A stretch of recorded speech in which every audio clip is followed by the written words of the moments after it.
and welcome to What Is My Podcast About? This is a podcast where we get together fortnightly to discuss different topics to see if we can find out what our podcast is going to be about. My name is Keith Ramsey. As always, I am joined by Peter Akerley. Hello! And Matthew Grace. Hello.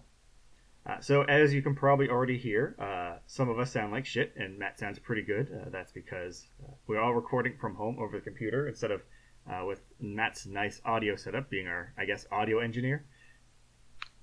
That's a little bit of a stretch, but we'll go with it. Plus, we just sound less nice because Matt's not in our direct presence, and it's hard to put on our bravest voice when Matt's not around. Yeah, You guys. Why even bother? What's the point? So our last episode was a pre-recorded one, so that one was banked for a while, so we decided we'd release that as our last good-sounding audio before we had to start recording in the now times as opposed to the before times. Because, you know, World quarantine order. and such. Lovely. Fantastic. Yeah, we're all kind of trapped in our homes right now, trying to make the best of it. Going stir crazy. Still Can't really do anything. dedicated towards our goals of releasing podcasts fortnightly for you guys. Now, it has been a bit long between our last episode recorded live and released and this one. Have you guys been up to anything interesting in that time frame? A little bit. I have found a way to fill my time. That's with the new HD remake of Final Fantasy VII. That has been a solid chunk of my time. Last I checked, I've now sunk 30 hours into that game, so a little bit of time, given that it was released less than a week ago. I'm having fun. Solid. So with what you've been playing so far, is it a direct adaptation, or are you finding that it's more of like they've added their new things in, or they just like elongated plot stuff? They mostly just kind of added a whole bunch of like side quest stuff to kind of elongate the plot. They've done a lot of things that like they probably couldn't have done super well in the original one. Like, I don't remember it, but it's entirely possible I chose to blank out this memory. But there is a squatting minigame in this new remake where you squat against professional bodybuilders to prove that you're the strongest as a soldier, which was a weird time, to say the least. There's also, they redid the whole Cloud cross-dressing to try and get into a mansion under the guise of a female, which was also spectacular because now in order to unlock the cross-dress, you have to compete in a rhythm-based dancing game where the rhythm, the camera constantly moves around, and rather than just having like a bar on the bottom that scrolls saying what buttons to hit, you have to be looking around the screen to try and figure out where the like next button prompt is going to pop up.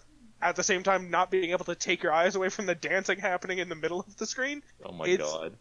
Amazing. I don't want to spoil too much of the plot, but I highly recommend it. I can 100% confirm that the squatting minigame was in the original as well.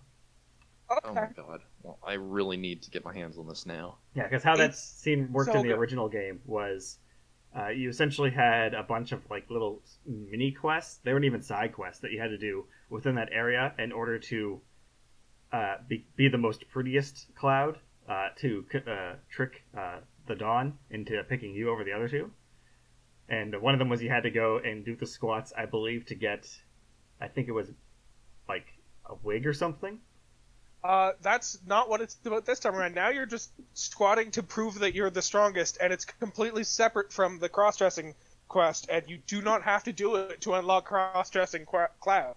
It's just a thing you do for fun now. You do unlock the champion belt, which boosts your strength and hit points, which is a reward, I guess. Always a good stat to have. And you haven't beat the game yet, you're just a decent distance through it? Yeah, I have a feeling I'm near the end of this game, given that kind of the way they've presented it is they're essentially breaking it up into chapters and releasing them separately. I think I'm at the end, or I'm very close to the end of the game, but I don't think... What I've heard is that it gets longer as the game goes on, each chapter, and I think there's 18 in total. Yeah, if that's the case, I believe I'm on chapter, 15 or 16, so yeah, not at the end yet, but getting close. Okay. Also, I have a question. Did you get a digital copy of the game? I imagine you did, because it's kind of... I did not go out to brave fucking GameStop and their terrible business app. No, I bought a digital copy and downloaded it. Okay, because I heard that despite being a PS4 game, the physical copy comes in 2 discs, which is insane. Yeah, I can't think of the last time I've seen that. I think the last time I saw that happen was the last generation of consoles with Final Fantasy XII. I think that was the last multi-disc game I saw. Sounds about right. Yeah. Actually, 13 was multiple discs on the Xbox. Yep, Final Fantasy 13. I think on PlayStation it was 3 discs. No, I No, think 2 on discs. PlayStation, I remember it being 1 disc. It was the Xbox 360 that needed the 2. Okay, I'm oh thinking maybe. of 13, not 12. Yeah, it was 3 discs on the PlayStation for me as well. Okay, because I remember the original Final Fantasy 7 was in 3 discs. Yeah. Man, I think that's a thing we got to get back into doing, is having games so big they cannot be contained by a single disc. Rather than games so small, you require a multi-gigabyte download on day one. I mean, that's why Nintendo's ahead of the curve going back to the cartridges. I don't know if that's ahead of the curve or refuses to acknowledge the curve exists. It's ahead of the curve. All right. Uh, Have you guys been doing anything to fill your quarantine-based time? Not really. Home renovations, staying inside, pretty much that. You've been going around to people's homes and renovating them, Matt? That is pretty crazy. Yeah, sure. That's not really staying inside either. I mean, inside house renovations. That's inside. Not He is renovating. inside. He just didn't specify what building he is inside of. I'm inside all of them. Someone else's home while they're asleep. Don't look in your They wake up and they have a new kitchen. One thing I've been doing is, of course, I've been playing Animal Crossing like a madman, getting my island looking nice. Starting your own cult, I've seen. Yeah, the Keys cult, from what I understand. It wasn't intentional. Yeah, people are weird, and saw a picture of you looking like Jesus and decided to build a cult around it. I mean, what do you expect to happen, I suppose? I should have known better. Yeah, but you can take comfort in this. If I ever get my hands on Animal Crossing, I too will spread the word. Now, the thing I've actually been, funny enough, I got really nostalgic for was, are you guys familiar with the old TV show called Scrubs? Yes. In Much a so. sense. So, Zach Braff and Del Faison, the actors that played Turk and JD, they actually released a podcast about 3-4 weeks ago as of recording this called Fake Doctors, Real Friends. And they're actually going through all of the old Scrubs episodes one by one and just talking about it. Huh. Oh, that's delightful. My God, it is an amazing podcast, so I just started rewatching Scrubs again. I think I'm gonna have to do that and watch an episode of Scrubs and then listen to their podcast about that episode of Scrubs. That sounds like a delightful way to pass time. Yep, that's exactly what they do. They want you to watch the episode and listen to the podcast, or vice versa, as they go through it. They actually take fan questions and stuff, so they call you up if you are while they're recording, and then start letting you ask questions and stuff. That's so cool. So just before we actually get into the plot of this episode, as you're so excitedly waiting for finding out, and you didn't read the topic, I just want to give a shout out for our last episode. So our last episode was Dungeons & Dragons Player Edition. We actually had one person correctly guess the episode. So that would be Tachi_Camargo on Instagram. Congrats for guessing the Dungeons & Dragons one correctly. Obviously, as a pre-recorded episode, we really couldn't give you a shout out in that one. So we're doing that now. And as always, we did put the image up for this episode topic. So if anyone happens to guess it before we finish recording, we get the shout out at the end. Otherwise, you get the shout out at the next episode. As of right now, no one's correctly guessed it. You know what? I love our little headcanon that our fans don't look at the topic of the podcast until about the 15 or 20 minute mark of the podcast when we announce it, because we always make the joke of, we'll tell you what the topic is soon, and it never gets old for me. I just assume everyone's like me and can't read or write.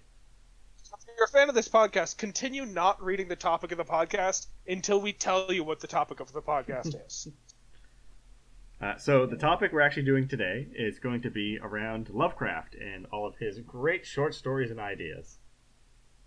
Yes, and this topic was suggested to us, I do believe, by one Friend named of the show. a friend of one of us named Will Leary. Thank you, Will. Now, if you know the canon of this podcast and its three hosts, you know which one of us has friends. That's right, none of us. True. Yes. So you, Will, random person, have been called out. You have 24 hours to respond. We're not giving you a shout out, we're calling you out.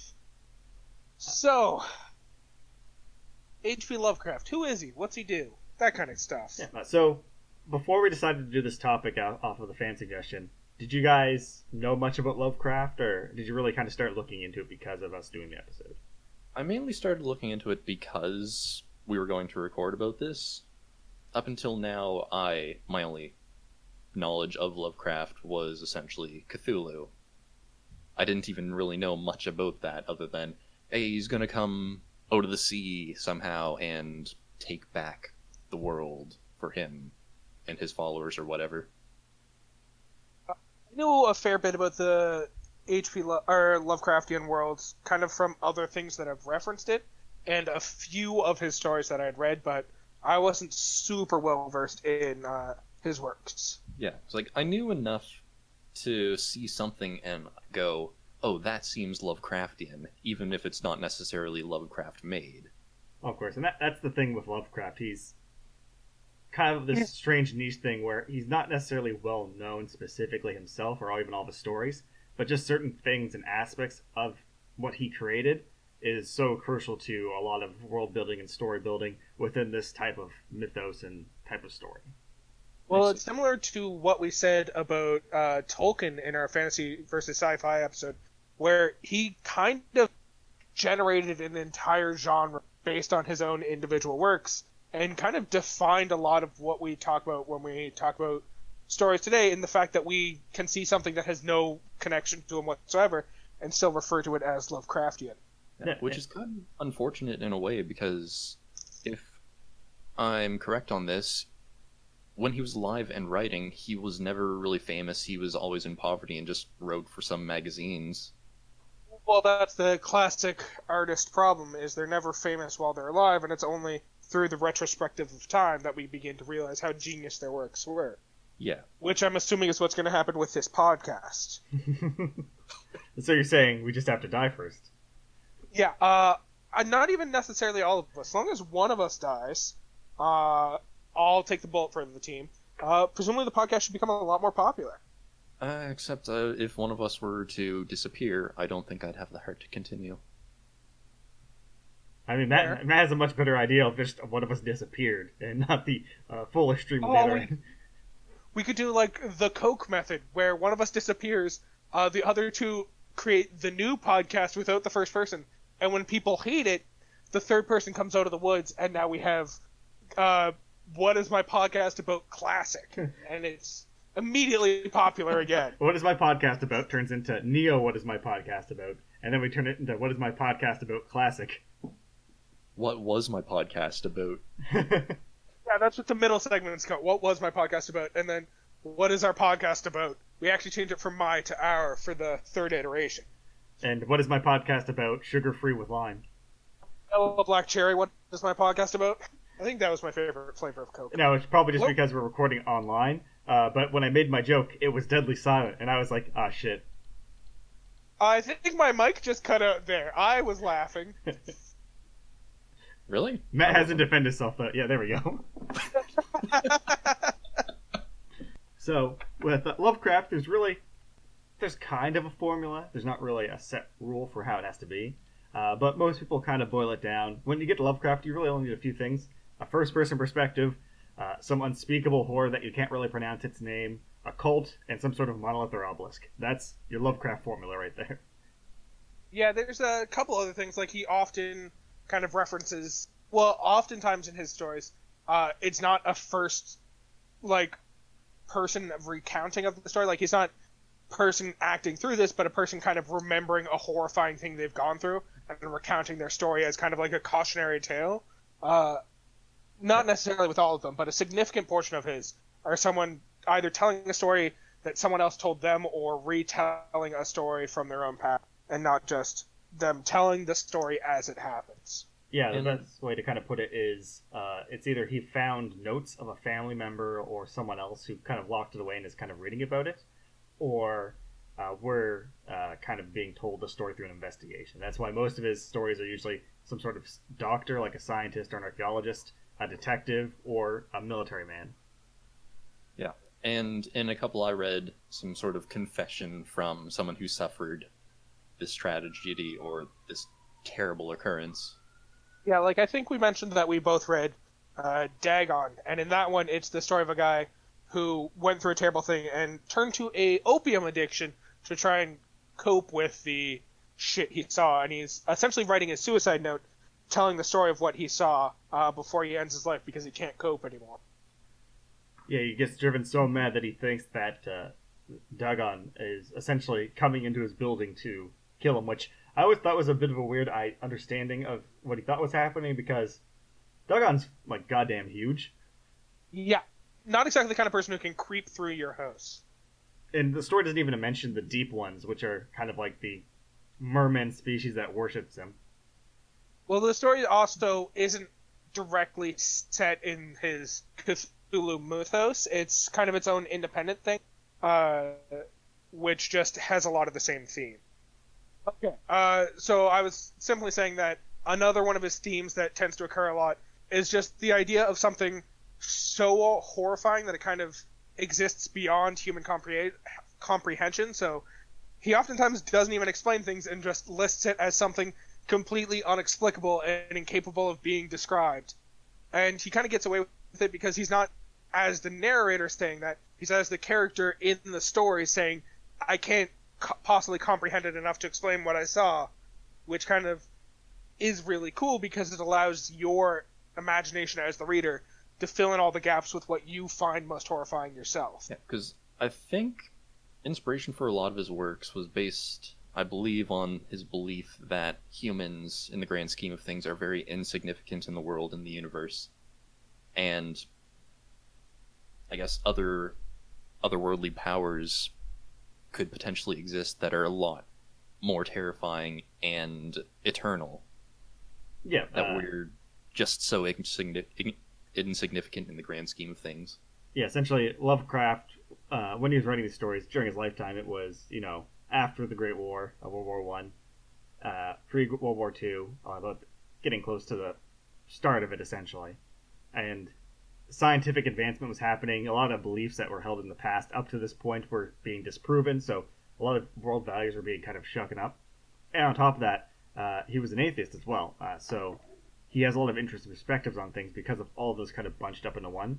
And within the Lovecraft mythos, there's kind of like three main aspects of these, which is the ancient gods, the deep gods, and the celestial gods, or space gods, essentially.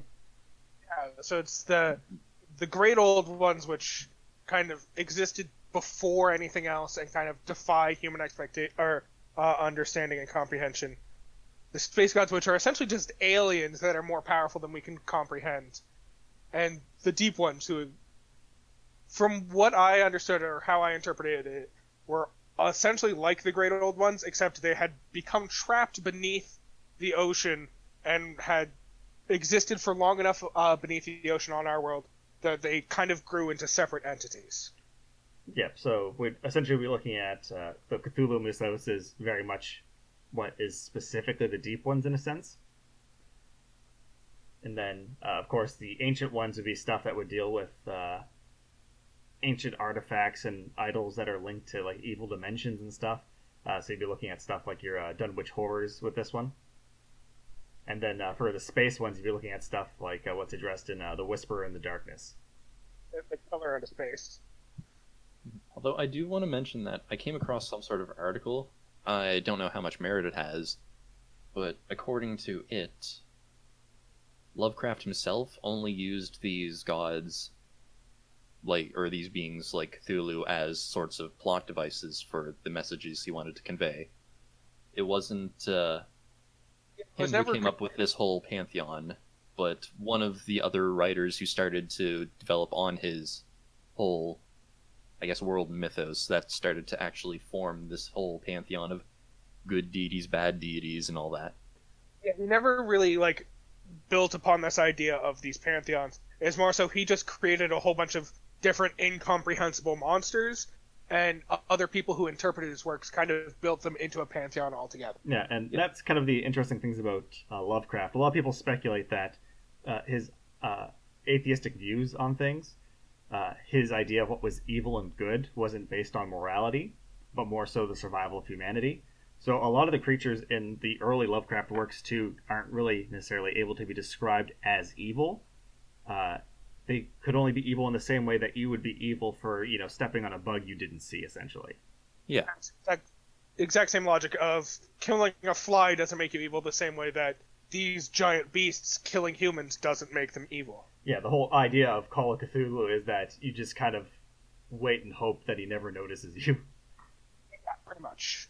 And that's a lot of the interesting things where it's like evil within Lovecraft stories doesn't tend to be these creatures, and a lot of times they don't actually manifest themselves directly in it. It's more of a secondhand story. You hear about them that drove someone crazy, and the people that do come into encounter with these creatures, if they happen to, seem to be permanently tainted by it in some aspect. The evil ones tend to be those people that would betray humanity for self-gain or some crazed idea of setting these creatures free. Yeah, it's never really the monsters themselves that are evil. It's the humans that choose to serve them that are evil. Although this does kind of bring me to The Color Out of Space, which was one of the kind of short stories I had read in preparation for this. So the whole plot of that one is that essentially a meteorite falls to Earth and lands in some farmer's backyard, and it exudes this color. And color's kind of used a bit subjectively here because it's not a color that exists within the normal spectrum of light that any human can understand, but a color out of space, hence the name of the story, that no human has ever perceived before. And then this meteorite, essentially, people try to examine it to get a better understanding of it, but it shrinks without changing temperature, and then gets struck 6 times by lightning and is destroyed in the process. And the few samples that scientists take away immediately get destroyed upon examination by the scientists. So no one really has any idea what's going on here, which is fascinating. And then we end up having that this alien meteorite just corrupts a farm, drives the few family members who live on the farm completely insane until they start killing each other. And the best part about this is we don't hear the story from the report of anyone who was actually there, or from the perspective of someone who directly interviewed them. We get the story from the perspective of a scientist who wants to examine why there's a blight upon the land, who questions a crazy old man who recounts the story of his relationship with the father who lived on the farm when all this shit went down. So it's not even like first person or heard from someone who saw it first person. It's heard like through this daisy chain of different people who have told the story, so we end up getting a very kind of warped perspective of the story, but it's the idea that anyone even closer to that just starts to go insane, so we get less and less comprehension of what's really going on. And that's kind of the key there with a lot of Lovecraft stories, too, that the events of the story that involve this otherworldly or incomprehensible thing have to be tied to the idea of, like, a broken reality and suspicion. You, as the reader, getting the perspective from this person, have to wonder, is this real? Are they actually witnessing this? Is this something they're going through? Or is it just illusions? Yeah.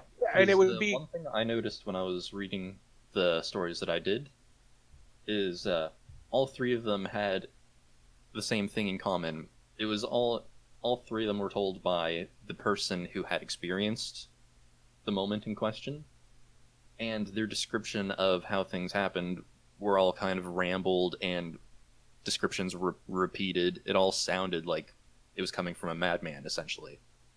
Yeah, and that's what these encounters with these beings or their realities, or even the knowledge of them, can do to a person.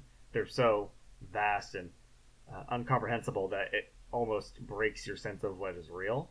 It's kind of like some people have that unnerving feeling about being next to something big, and then having that like multiplied tenfold.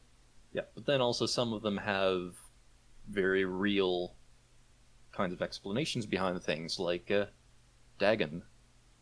The guy was out adrift in the ocean in a boat for who knows how long, with very little food and water, he might have been hallucinating. It was very likely that he was hallucinating and just going crazy. Yeah, in fact, he also specifies that he falls asleep on the boat and wakes up on this landmass and finds it, right? And Yeah.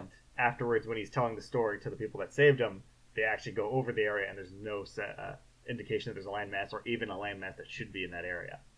Well, also, during the story, he even recounts that he sees something quite horrifying while on this strange landmass and runs away from it, and the next thing he knows, he's waking up in a hospital bed being taken care of, so it's entirely possible that the entire story happened while he was delirious from, like, dehydration and other shit like that. Yeah, and in his last paragraphs, he even said, I don't know if what I saw was real, if it was just an illusion, or if I'm just gone crazy from my whole experience. But all I know is that I am done with this. Sorry, I know this is the case with Dagon, because that's another one of the stories I read, but with the other stories you read, Matt, were they told kind of first person as they're happening, or was it kind of presented as the narrator recounting tales of shit that had happened to the past? No, the other two that I read were told first person. But they were recounting tales that had happened to them in the past. And that's kind of another key detail with a lot of Lovecraftian stories, is they're very rarely told like as the event happens, and a lot of the times recounted, just so you have that kind of area for escapism where you're not sure this actually happened. This could be something that, for various reasons, they're misremembering or shit like that. Just because it adds to that whole lack of understanding of what's going on. And if he had written his stories all from the perspective of, this is something I'm actively going through, it just becomes a very different story, and I don't think it would have lasted as long and become as popular as it did if you kind of took that mystery out of it. And that's an interesting thing that happens too, where a lot of the characters we end up following are very logically sound, and their downfall tends to be they don't believe the warnings they get from the locals of a certain area and end up opening something up that they shouldn't have if they would have, been a little bit more weary of the supernatural. Well, that's the case with The Call of Cthulhu, which is another one of his short stories, and probably one of the better known ones just because of the fact that Cthulhu has literally become the figurehead for his entire mythos. Yeah. Now, also, as a side note, Lovecraft himself considered that Cthulhu story as just a kind of middle ground. It was not great in his eye, but it wasn't terrible. Well, funny enough, this might be a controversial idea, but yeah, Call of Cthulhu is very notorious, famous, and Cthulhu itself is like the icon of the Lovecraft idea. But have you guys actually read the Call of Cthulhu story? Yes, I have. It is such a hard read. It's the key thing about the Call of Cthulhu story is if you go out nowadays and search for anything that names itself the Call of Cthulhu or any kind of story based in the world of the Call of Cthulhu, it is nothing like the actual Call of Cthulhu story by H.P. Lovecraft because of the fact that it's such a completely different way of reading or telling a story. Yeah, because the original story... I started reading it, and I just couldn't continue reading that. I found a plot summary. Yeah, the story is, the character we're following is using a lot of, fancy big words for a lot of the descriptions of stuff and talking about it, so it's really dry in a sense. And it's really just him going over documents and notes left by his uncle. So that was another key thing where we were talking about kind of all these smart characters kind of logicking their way through explanations and kind of refusing to acknowledge what's potentially right before them until it's their downfall. And that's another key detail with Call of Cthulhu is it's this the narrator is kind of going through his uncle's research papers and stuff and kind of just shrugging off everything he's reading about this mysterious monster until the very end of the story where he kind of acknowledges, oh no, what have I done? I've become a target because now I myself know too much. And there's never a direct interaction of him interacting with Cthulhu. It's just him starting to realize he was wrong to assume that all of this was fake and there might actually be some truth to some of the stories that he's been reading. And even if it is fake, there's a cult of devout believers who are terrifying and dangerous. Who are willing to kill for their beliefs. Yeah, and they are something that he does have to worry about. Exactly. Another interesting story that I feel exemplifies a lot of interesting stuff from Lovecraft, and is actually probably one of my favorite Lovecraft stories, is The Haunter in the Dark. Have you guys read this one? No. I have not read that one. Okay, so the premise of this one is we're following an artist named Blake, artist, author, essentially, and he's living in this Italian town. And his apartment, there's a view of the hill of the city, and every evening there's a church up on the hilltop that just kind of lights up, and it just kind of draws his attention so much, and he's so pulled towards it that he decides to go venturing and find it. But as he gets close to the church, he gets lost. He's trying to find it where it is, but all of the townsfolk are like, "Oh, nope, never heard of it," and then they'll sort of like, "Oh, nope, don't speak English. I only speak Italian. Please leave." I always enjoy how they say that in perfect English at the time too. And then he ends up finding the church, sneaking into it, and finds this red gem, the shining trapehydrazon or something like that. I can't remember exactly. It's been a while since I read through this one. But essentially, by steering into this gem, he releases the Haunter of the Dark, and he finds out afterwards that there was a cult here and all that stuff, and looking to the stone is what releases this creature. But it's kept at bay by the lights. So the church is actually completely surrounded by streetlights, so the creature cannot escape even though he's released it, so he's all worried about this constantly. And when he first enters the church, he hears movement and things bumping around. He's like, "Oh, it's just rats and all that stuff." But then afterwards, he thinks like, "Was that really rats? Could have been the creature or whatever." And the plot of the story, it's told from his perspective. So it's one of those situations where we're not getting retold stories after the fact, but that kind of changes because the story's first person, and we see situations where the city starts losing power, and he starts panicking and it comes back. And then eventually the story switches to third person, and we're reading his documents from the perspective of someone else after the fact. So it's kind of like the little hint halfway through the story, like, "Hey, Blake dies." Yeah, and we end up kind of reading someone else's perspective for the actual shit going down portion of the story. Yeah, so essentially the part of the story we get at the beginning from his perspective is him slowly going mad, essentially, with the panic from this. And then everything after that, so where the supernatural stuff starts happening to the character, leading up to his eventual death, it's all his notes that people are wondering what's going on specifically.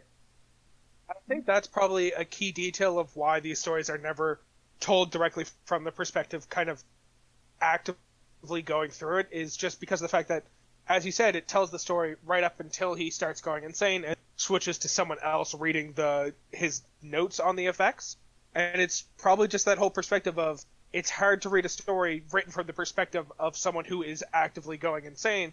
So rather than do that, he only tells the story of people who don't know whether or not to trust what they've seen because they know they've gone insane since seeing it. Or it's people who don't know whether to trust what they're hearing because they're hearing it from someone who they absolutely know has gone insane. So it's that whole, you only ever hear from someone who's sane recounting an insane story.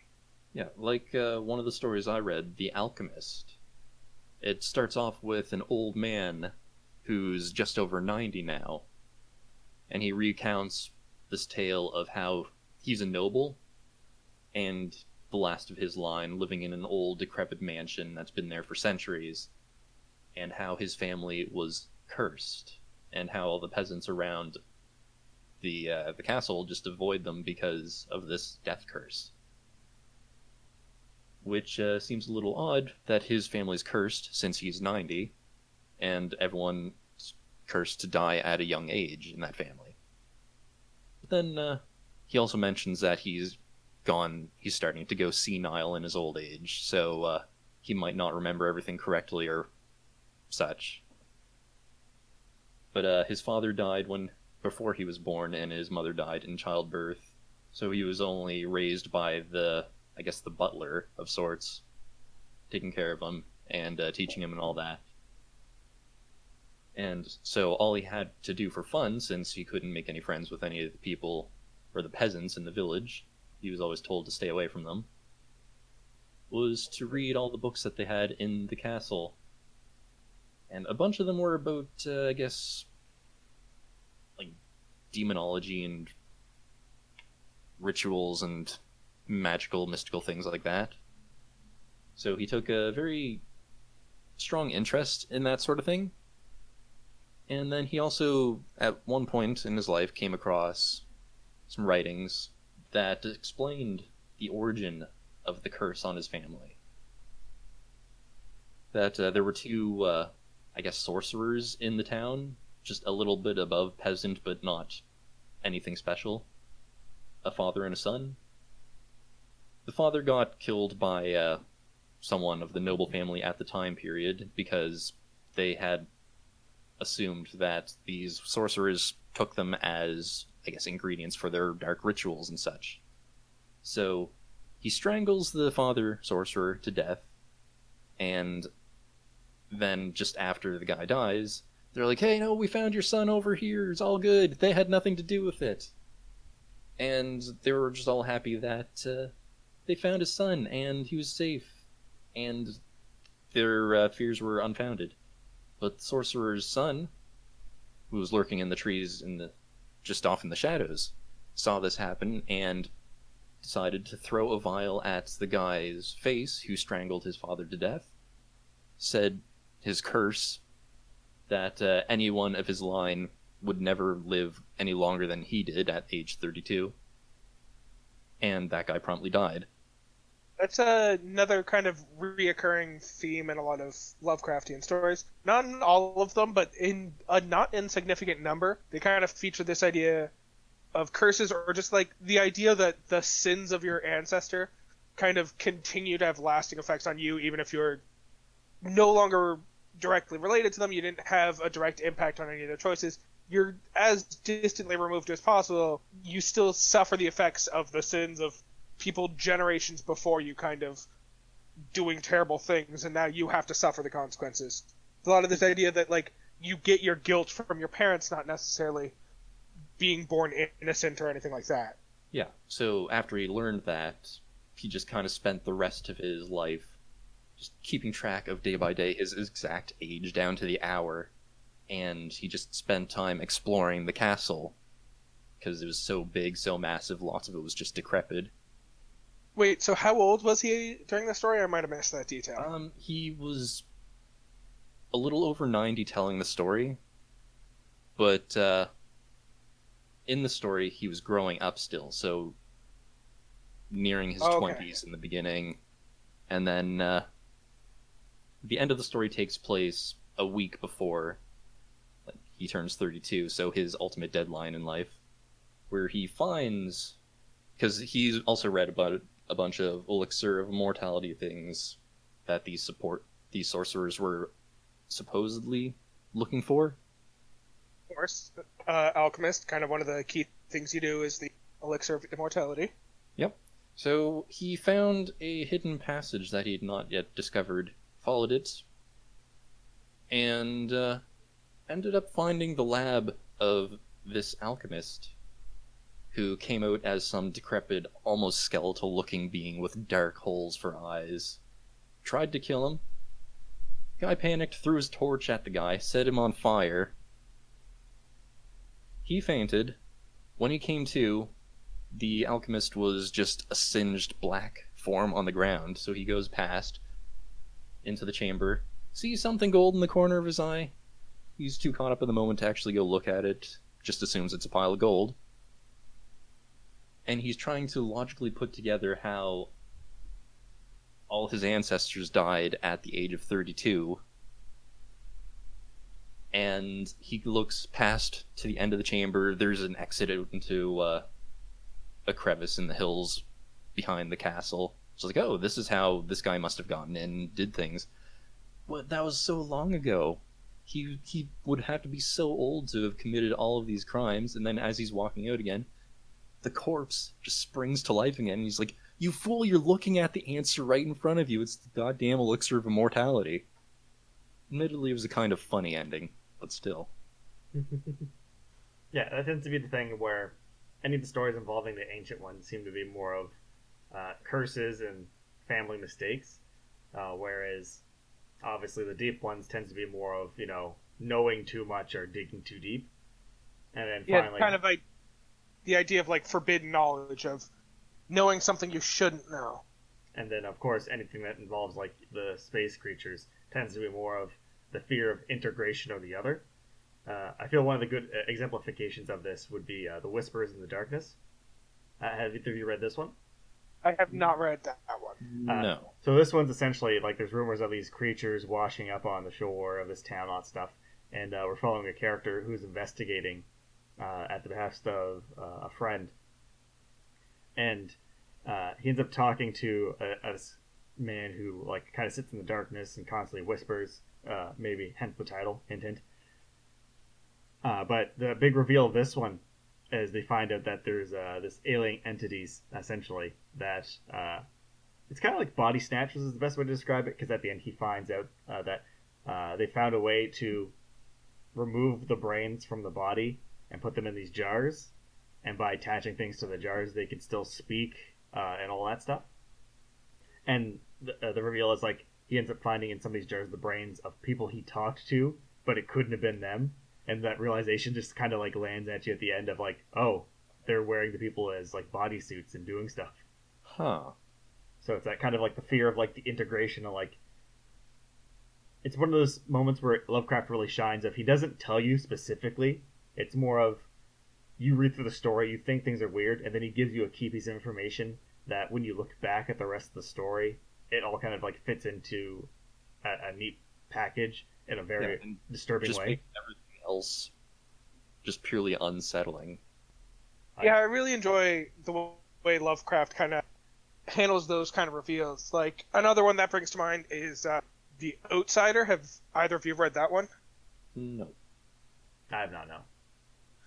So, the idea of that one is there's this guy, for lack of a better term, because we never actually get his name, but he was essentially raised in this castle, and the castle exists in this forest, except all of the trees in the forest are so monumentally tall that he never actually gets to see the sky in his entire existence. And so he's kind of raised alone, has never interacted with another living being of any kind, but understands humanity because inside his castle there's a library filled with books that kind of describe all of the different situations and human effects. So he kind of understands what it is to be human and what life should be like, but feels this kind of unending loneliness. And so he decides one day that he's going to escape the forest, and he's going to try and find a way to reconnect with humanity, which he feels like he's been missing for such a long time. So he decides to climb one of the towers in the castle, and he slowly starts climbing the stairs. And then at a certain point, the stairs start to crumble away, so he starts literally climbing the walls of the tower till he gets to the top, where there's this trapdoor. That's the word I'm looking for. There's a trapdoor, and he climbs through it and finds he's not at the top of the tower, but he's in a completely different world, and at the trapdoor to this world. And so he starts exploring this new world, but one of the first things he sees is the moon, and it immediately overjoys him as he finally gets to perceive something that he's only ever read of in stories. And it kind of completely changes his perspective on life, and he's determined to kind of set out and find human beings so he can be amongst his own kind for once, finally. And then he ends up stumbling upon a castle, which feels very familiar to him, which kind of references it being the same as the castle he grew up in, and then sees like a party happening inside the castle. And he's like, this is my chance, finally gonna interact with my own kind, and he kind of climbs into the house, and then upon entering the house, everyone starts freaking out, and he hears that there's a monster inside the house, and he's like, oh god, gotta run and hide from this monster. I'm sure you guys can already see where the story's going. Yep. But don't worry. So he ends up kind of in this small alcove, and he sees something far away from him, and it's this completely alien creature with like weird pallid skin and bony limbs and all this shit. And he gets freaked the fuck out, and he stumbles and he falls, and he kind of trips into this horrifying monster. And then the story cuts to the future after that, and now he's chosen to go out and live amongst the monsters, and just kind of recounts that story to himself a little bit, and about the fact that the feeling of the monster he fell into was like this smooth, metallic, almost mirror-like surface. And it's not like, he doesn't realize immediately that he is the monster, but like it's laid out for the person reading the story that what he saw was himself in the fucking mirror and immediately was horrified of himself. And then upon realizing it's a mirror, he freaks the fuck out and goes to live with other monsters of the world, roaming the lands as a ghoul. And it's this very kind of interesting story, all about the idea of, like, even the monsters in that world don't necessarily realize that they're monsters. They're just kind of doing their own thing, and humanity just fucks with them. Huh. Yeah, and that's kind of the thing, like, to say that Lovecraft is just horror doesn't really do the justice to describing it, because where horror has a lot of the similar elements that you would encounter in Lovecraft, one of the key things is the more important aspect is the tension, not the payoff to the scare.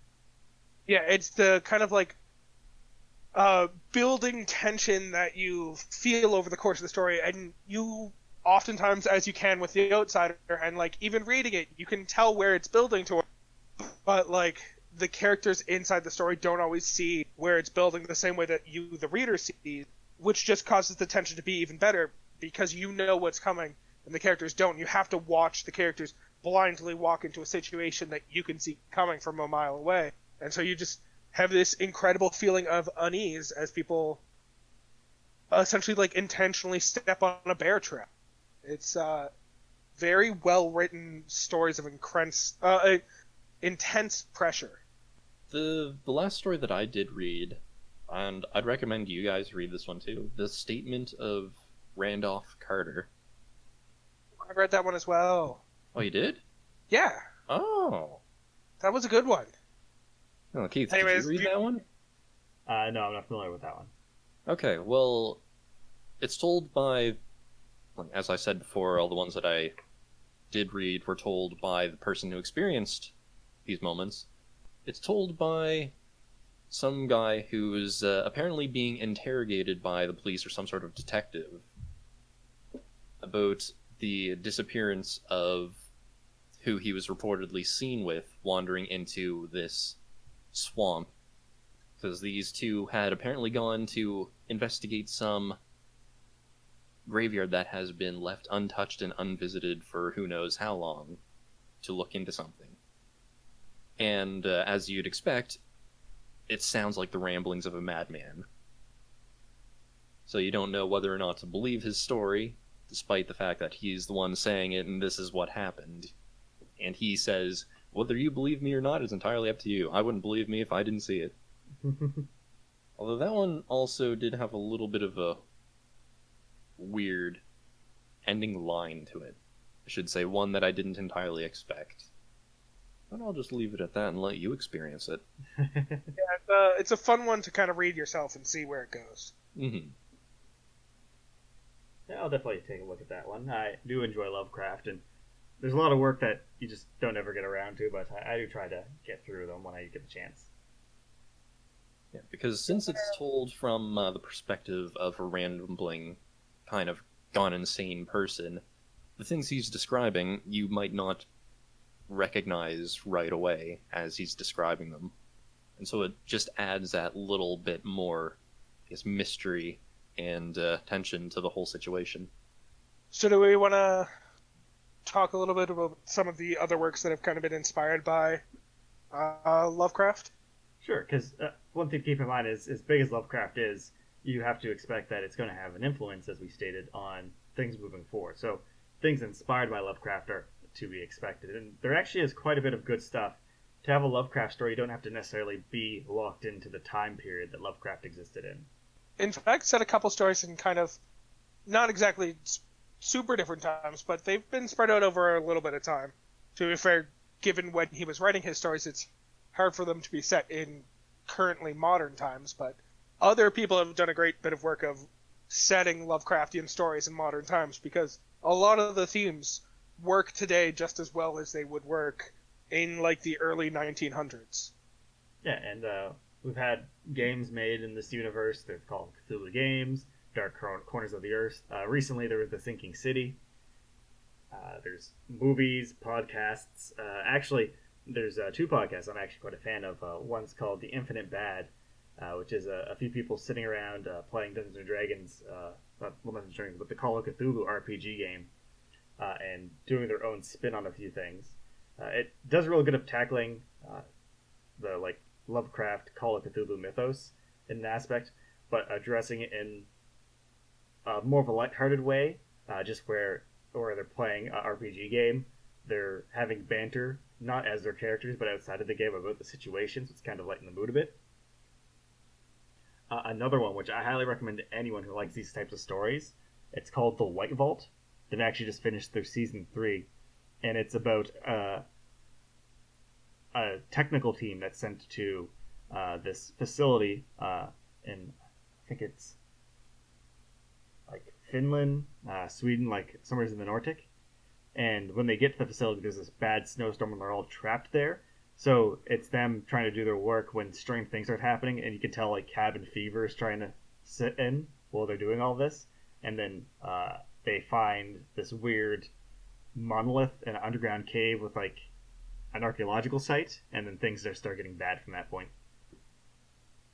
Yeah, there's also been quite a few like kind of games based off of it as well. Like you already mentioned the Call of Cthulhu game, but there's been a whole bunch of board games.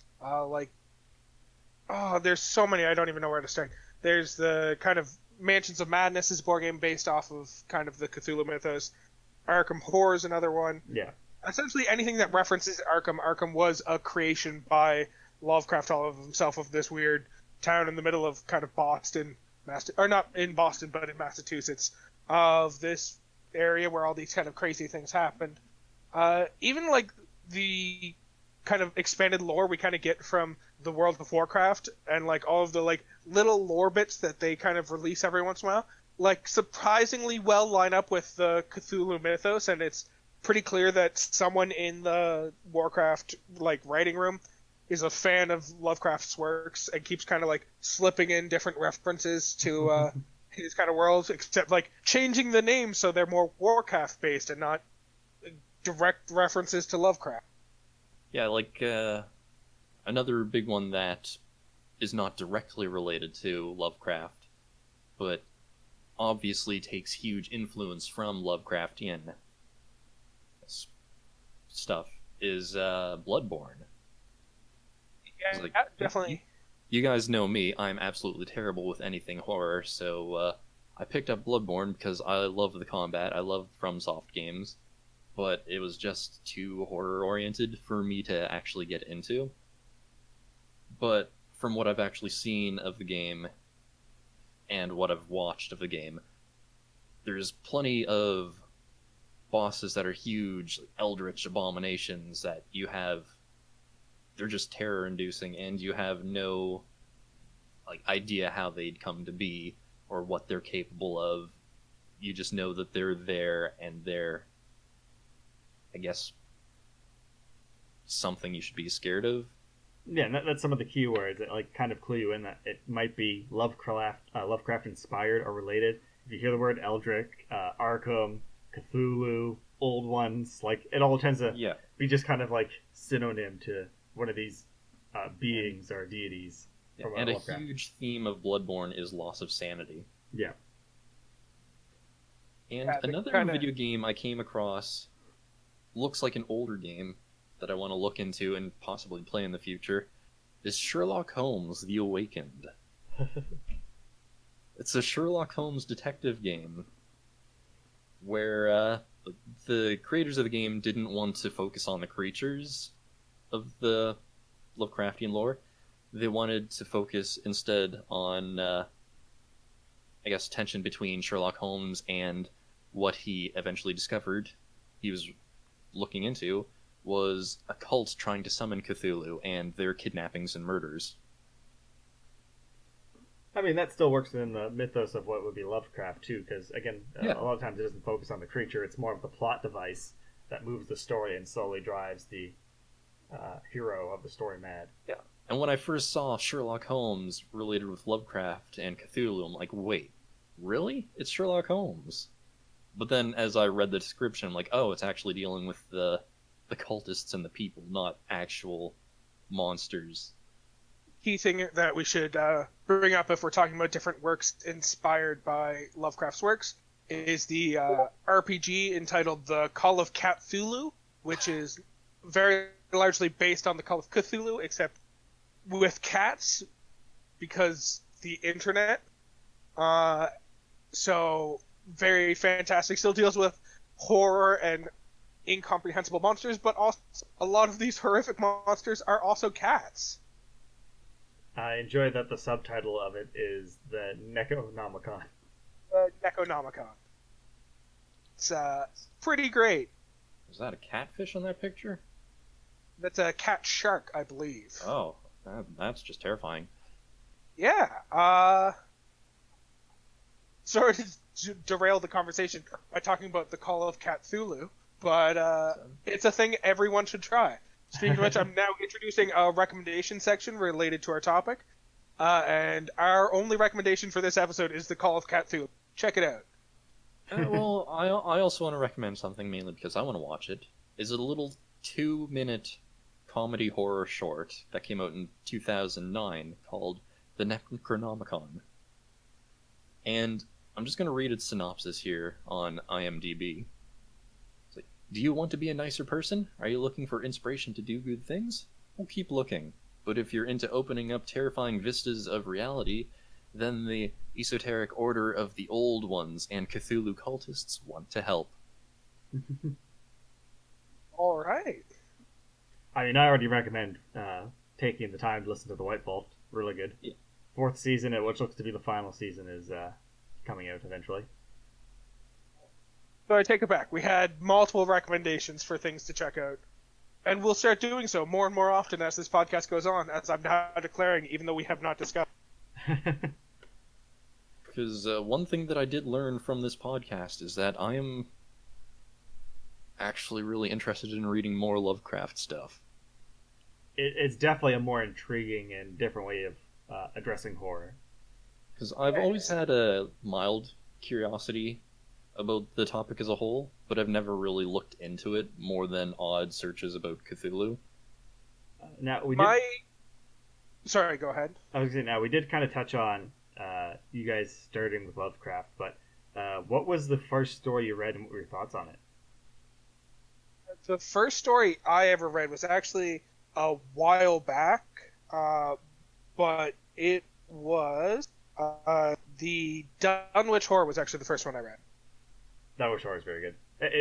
The thing I enjoy about Dunwich Horror is it does a very interesting way of bypassing the character we're following, not describing the character to us, which is it's described secondhand through a guy looking through a scope on a rifle. Yeah, it's a very kind of neat way of kind of handling that whole situation. Yeah, so he's panicked by seeing this creature, which was invisible up to this point. He sees it for the first time, and it's moving around too, so you can't really get a clear shot of it. So he's pretty much just describes it as hands and teeth and like half a face. Huh.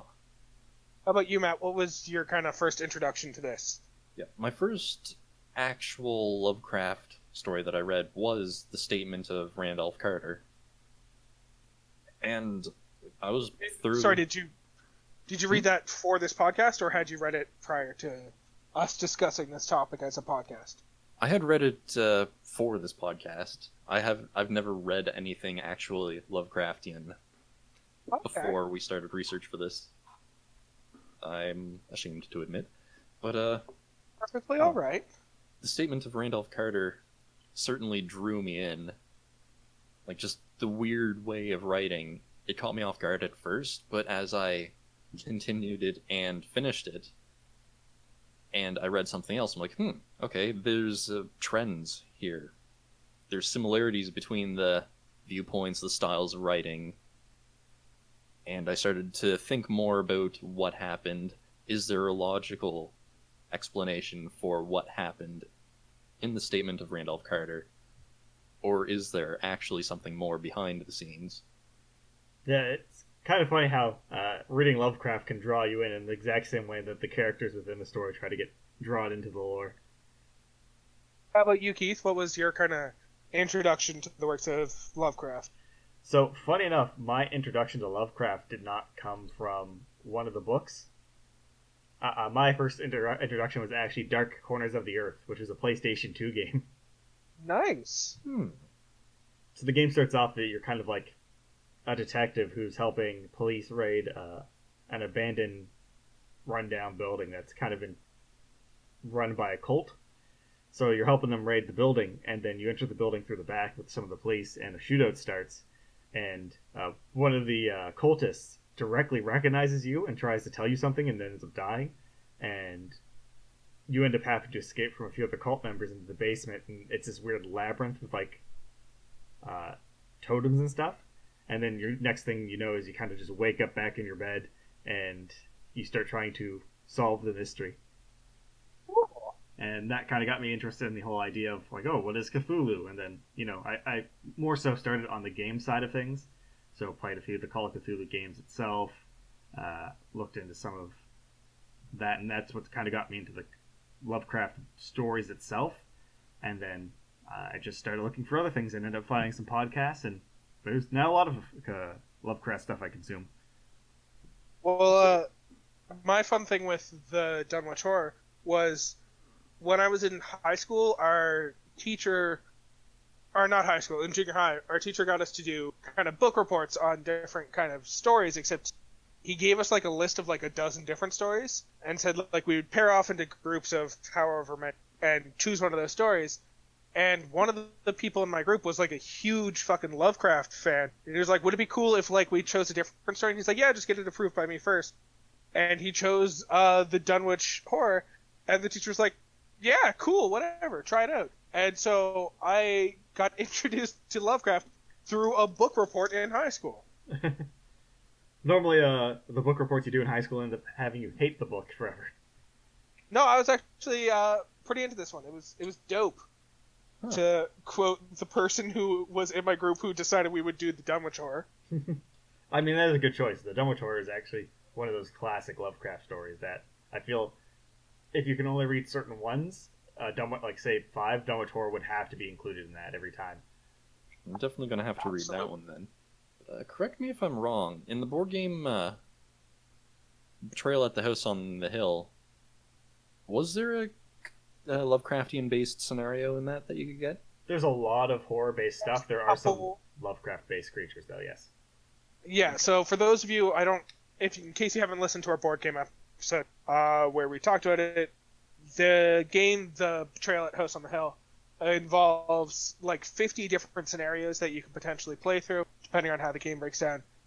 A couple of them relate to kind of different Lovecraftian stories. None of them are directly based on any Lovecraft stories themselves, but I think at least one of them involves like Cthulhu, and they're all kind of, some of them are set within the Cthulhu universe or mythos, but not necessarily based directly on any Lovecraft stories. And that's something, if anyone listening to this is interested in looking into any of this Lovecraft story stuff, all of it is public domain. So yeah, there's nothing that's preventing you from just go online and find these and read them. They're free and available wherever you look. You can buy books, of course, as well. But yep, the whole Lovecraft storyline, whatever you like about it, is up for the taking. Yeah, like literally, himself... if you go on Google and literally just Google the Dunwich Horror, because we were just talking about it, pulled it up on Google. The second option is a free copy of the Dunwich Horror to read online. Yeah. So and Lovecraft himself was part of a small circle of authors where Lovecraft started his whole kind of mythos thing in that sort of dark scenario setting. And all of these authors in the circle jumped on and expanded on it, and he was okay with that. Everyone's sharing the same ideas, information, growing upon it, and just kind of pushing it to see where it would go.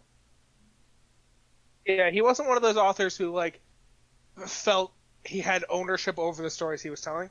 From a lot of the stuff you read about him, he felt a lot more like he just wanted the stories out there, and if other people wanted to expand on them in their own rights, he had no kind of oppositions to that, which is one of the reasons why you'll see a lot of Cthulhu-based board games or video games or RPGs or stuff like that, is because of the fact that, like, it's a cool universe to build on, and the owner of the property was not at all opposed to people building it.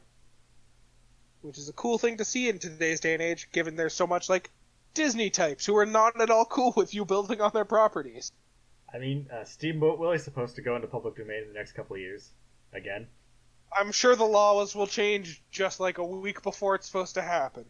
I just want to add that there's a couple songs also inspired by Lovecraft. Well, I think that does it for our episode today. If you have any questions, comments, or just any input on it, or even a suggestion of an episode, you can reach us at whatismypodcastabout at gmail.com. We're also available on Instagram, all podcasting locations. On Instagram, we do put up the hints of what our episode will be. If you happen to guess it correctly, you get some internet points. Peter calls you out. Fun stuff. Nothing quite like being called out by Peter. We're also available on YouTube. We put the episodes up at noon the same day that the episodes go live on all podcast platforms. So you can view there, like, subscribe. We actually have no comments from anything this week. I guess most people are pretty busy with things going on, going to the beach and such. That being said, no one has correctly guessed our topic for the podcast as of yet. Quick reminder, we do post them like probably 2 hours before we finish recording. So you do get a chance to kind of squeeze in there and guess. If you do manage to figure it out, we will absolutely call you out at the beginning of our next podcast episode. I think it's also important to reiterate that this podcast was a fan suggestion. Matt, do you want to repeat once more the name of the person who suggested this topic? Yep, once more, this topic was suggested by Will Leary. Thank you for the suggestion. It was really interesting for us to look into, and I hope that we did a good job at just talking about it. Yeah, and please suggest more creepy stuff because Matt hates it, and it's always fun to make him have to go through it.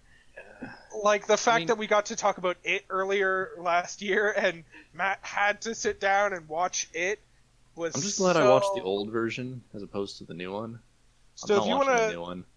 If anyone wants to suggest horror, like this is case in point. We will force Matt to read up on any topic to write a podcast about it. So whatever you suggest, we will try to get to it eventually. I'm sure I'm going to have some nightmares about Cthulhu or something tonight. How do you know they're nightmares and not just prophetic dreams? Don't talk to me like that. Don't tell me that.